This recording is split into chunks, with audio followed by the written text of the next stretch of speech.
मैं हूं जितलेश और आप सभी का जेके एजुकेशनल कंप्यूटर यूट्यूब चैनल में एक बार फिर से बहुत बहुत स्वागत है। दोस्तों, मैंने पिछले वीडियो में ट्रिपल सी के बारे में एक डिटेल से एक्सप्लेन किया था ट्रिपल सी क्या होता है। यदि आप उस वीडियो को देखना चाहते हैं तो मैं उसका लिंक डिस्क्रिप्शन में दे दूंगा, आप देख सकते हैं, या फिर हमारे चैनल के प्लेलिस्ट में जाकर उस वीडियो को देख सकते हैं। तो दोस्तों, आज मैं आपको बताऊंगा ट्रिपल सी के सिलेबस के बारे में। दोस्तों, कोई भी कोर्स करने से पहले उसका सिलेबस हमको जानना बहुत ज़रूरी होता है, कि यदि हम उसका सिलेबस ही नहीं जानेंगे तो उसको किस प्रकार से करेंगे। तो दोस्तों, नया सिलेबस इसका जून 2019 में आया था ट्रिपल सी का, जिसमें कुछ चीज़ें ऐड की गई हैं। यहाँ पर देखिए, ये ट्रिपल सी का पुराना सिलेबस है। यदि आप इसको डाउनलोड करना चाहते हैं तो मैं इसका लिंक चैनल के डिस्क्रिप्शन में दे दूँगा, आपको डाउनलोड कर सकते हैं। ये है ट्रिपल सी का नया सिलेबस। यदि आपको ये सिलेबस चाहिए तो मैं अपना व्हाट्सएप नंबर चैनल के डिस्क्रिप्शन में दे दूँगा, या अपनी ईमेल आईडी भी दे दूँगा। आपको जिस माध्यम से चाहिए ये सिलेबस आप कमेंट कर सकते हैं, ईमेल कर सकते हैं, मैं आपके पास सिलेबस सेंड कर दूंगा। यदि आप ट्रिपल सी आप अच्छे से करना चाहते हैं तो आपके पास ये सिलेबस होना ज़रूरी है, क्योंकि जब आपको पता ही नहीं होगा कि उसका सिलेबस क्या है तो आप उसको कैसे करेंगे। इसलिए सिलेबस की जानकारी होना बहुत ज़रूरी है। तो आइए जानते हैं इसमें क्या क्या आता है। सबसे पहले है इंट्रोडक्शन टू कंप्यूटर। पहले आ जाएगा कंप्यूटर का इंट्रोडक्शन, जिसमें कंप्यूटर का आविष्कार कब हुआ था, इसमें कितनी पीढ़ियाँ होती हैं, generation of computer, basics of computer. दोस्तों, मैं इसमें जो मेन पॉइंट है वो सिर्फ बताऊंगा। यदि आप डिटेल से पढ़ना चाहते हैं तो आप सिलेबस ले सकते हैं, मैं आपको सिलेबस दे दूंगा, वो भी फ्री में वो तो सब कुछ ही मिलेगा आपको, उसमें टेंशन लेने की ज़रूरत नहीं है। बस आप हमारे चैनल को सब्सक्राइब कर दीजिए, बस यही है, और लाइक कर दीजिए, यही हमारे लिए इतना ही काफ़ी है। उसके बाद देखिए यहाँ basics of hardware and software. तो यहाँ पर पहले हार्डवेयर के अंतर्गत आ जाएगा सीपीयू क्या होता है, इनपुट डिवाइस क्या होती हैं, आउटपुट डिवाइस क्या होती है, मेमोरी क्या होती है। उसके बाद सॉफ्टवेयर के अंतर्गत आ जाएगा एप्लीकेशन सॉफ्टवेयर क्या होते हैं, सिस्टम सॉफ्टवेयर क्या होते हैं, यूटिलिटी सॉफ्टवेयर क्या होते हैं।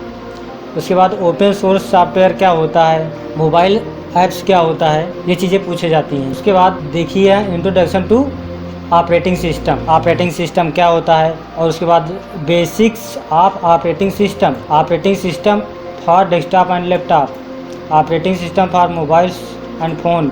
लैपटॉप का या कंप्यूटर का किस प्रकार का ऑपरेटिंग सिस्टम होता है, मोबाइल का किस प्रकार का ऑपरेटिंग सिस्टम होता है, उसके बाद देखिए user interface desktop and laptop का यूजर इंटरफेस किस प्रकार का होता है, डेस्कटॉप का किस प्रकार से होता है, टास्क बार क्या होता है, आइकन्स क्या होते हैं, रनिंग एप्लीकेशंस क्या होती हैं, इन सबसे संबंधित क्वेश्चन आते हैं। और उसके बाद देखिए यहाँ पर ऑपरेटिंग सिस्टम के बारे में, जो सिंपल सेटिंग्स होती हैं उससे संबंधित क्वेश्चन आते हैं। उसके बाद देखिए यहाँ पर file and directory management, file क्या होती है, डायरेक्टरी क्या होती है, इसमें जैसे कि मेन डायरेक्टरी, सब डायरेक्टरी, ये सब सारी चीज़ें बताई जाएंगी। उसके बाद देखिए यहाँ पर introduction of Ubuntu operating system.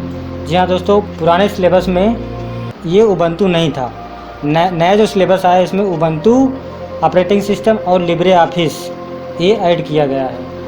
तो उबंटू में मेथड टू डाउनलोड, इसका डाउनलोड करने का तरीका क्या है, कैसे डाउनलोड करेंगे, difference between the Ubuntu and Windows, Ubuntu और विंडोज़ ऑपरेटिंग सिस्टम में क्या अंतर है, क्या डिफरेंस है, इससे संबंधित। उसके बाद उबंटू डेस्कटॉप बैकग्राउंड सबसे क्वेश्चन पूछे जाएंगे। उसके बाद देखिए इसमें भी running applications, hide application from the launcher क्या होता है, यहाँ देखिए लिखा हुआ है लॉन्चर। उसके बाद closing, maximise, restoring and minimise windows, ये सभी चीज़ों के बारे में पूछा जाएगा। उसके बाद देखिए यहाँ पर है introduction of Libre office suit. Libre office क्या होता है, जिस प्रकार से MS ऑफिस होता है उसी प्रकार से लिब्रे ऑफिस भी होता है, लेकिन जो ये लिब्रे ऑफिस है ये ओपन सोर्स है, और ये इसका यूज़ करने का तरीका भी कुछ डिफरेंस है, लेकिन अच्छा है, बहुत अच्छा है ये। इसके अंतर्गत क्या आ जाएगा, देखिए लिब्रे ऑफिस राइटर, यहाँ पर देखिए। उसके बाद देखिए reason to use LibreOffice, इसका रीजन क्या है, लिब्रे ऑफिस को यूज़ करने का रीजन क्या है। उसके बाद यहाँ पर comparison between MS office and Libre office and MS office में डिफरेंस क्या है। उसके बाद देखिए लिब्रे ऑफिस राइटर क्या होता है, जिस प्रकार से MS वर्ड होता है उसी प्रकार से लिब्रे ऑफिस राइटर होता है। तो इसके अंतर्गत जो भी पूछी जाएंगी लिब्रे ऑफिस राइटर के अंतर्गत ये सब चीज़ें आ जाएंगी। उसके बाद आता है यहाँ पर सेकंड नंबर पर लिब्रे ऑफिस इम्प्रेस। जिस प्रकार से MS ऑफिस में पावर पॉइंट होता है, उसी प्रकार से इसको लिब्रे ऑफिस में लिब्रे ऑफिस इम्प्रेस कहा जाता है। इम्प्रेस vs पावर पॉइंट में अंतर क्या है दोनों में। उसके बाद opening and creating slides next chapter word processing. इसका इंट्रोडक्शन आ जाएगा, ऑब्जेक्टिव्स आ जाएंगे, वर्ड प्रोसेसिंग बेसिक्स, इसके बेसिक के बारे में पूछा जाएगा, और कई सारी चीज़ें हैं, आप इनको डिटेल से पढ़ सकते हैं। हाँ, यहाँ पर देखिए PDF and saving document files, PDF कैसे बनाते हैं MS ऑफिस से, इन सब चीज़ों के बारे में बताई जाएंगी। उसके बाद स्प्रेडशीट, MS एक्सेल होता है उसको स्प्रेडशीट भी बोलते हैं। इसमें क्या होता है, जैसे कि अकाउंट से संबंधित गणितीय कार्य जो होता है स्प्रेडशीट में ही होता है। Elements of electronic and spreadsheet, elements of electronic spreadsheet क्या होती है, ओपनिंग ऑफ स्प्रेडशीट, इसको ओपन कैसे करेंगे, ये सब चीज़ें हैं, तो आप इन सबको आप डिटेल से पढ़ सकते हैं। नेक्स्ट चैप्टर है एप्लीकेशन ऑफ प्रेजेंटेशन। प्रेजेंटेशन क्या होता है, जो MS पावर पॉइंट होता है इसके अंतर्गत ये आता है, इसको प्रेजेंटेशन भी बोलते हैं। तो प्रेजेंटेशन कैसे तैयार करना है, स्लाइड्स क्या होती हैं, सभी चीज़ों के बारे में बताया जाएगा, तो आप इन सबको डिटेल से पढ़ सकते हैं।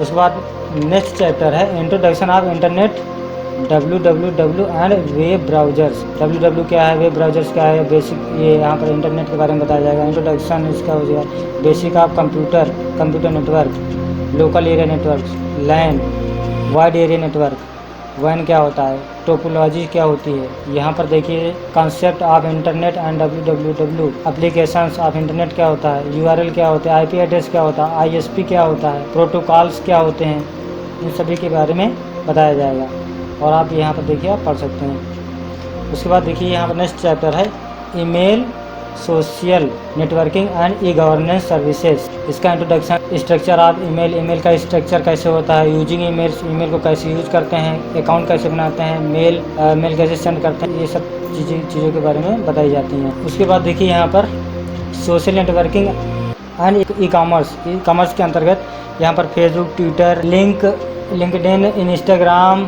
व्हाट्सएप, फेसबुक मैसेंजर, इंटरनेट, ये सब क्या होता है, इन सब चीज़ों के बारे में बताया जाएगा। उसके बाद देखिए यहाँ पर देखिए नेक्स्ट चैप्टर के अंतर्गत digital financial tools and applications, मतलब ये आ जाएगा बैंकिंग से संबंधित। तो डिजिटल फाइनेंशियल टूल्स, OTP क्या होता है, QR कोड क्या होता है, उसके बाद UPI क्या होता है, यहाँ देखिए credit card, e wallet, POS, point of sales, internet banking, ये सब चीज़ों के बारे में पूछा जाएगा। उसके बाद देखिए नेक्स्ट चैप्टर है overviews of future skill and cyber security, introduction to future skills, इसका इंट्रोडक्शन हो जाएगा। Internet of things, big data analytics क्या होता है, क्लाउड कंप्यूटिंग क्या होता है, वर्चुअल रियलिटी क्या होता है, artificial intelligence, social and mobiles, इन सभी चीज़ों के बारे में पूछा जाएगा। तो दोस्तों, यदि आपको कुछ न समझ में आया हो या कुछ पूछना चाहते हैं, कुछ सुझाव देना चाहते हैं, तो आप कमेंट जरूर करिए और हमारे वीडियो को लाइक करिए और हमारे चैनल को सब्सक्राइब करिए। मेरा वीडियो देखने के लिए आप सबका बहुत बहुत धन्यवाद।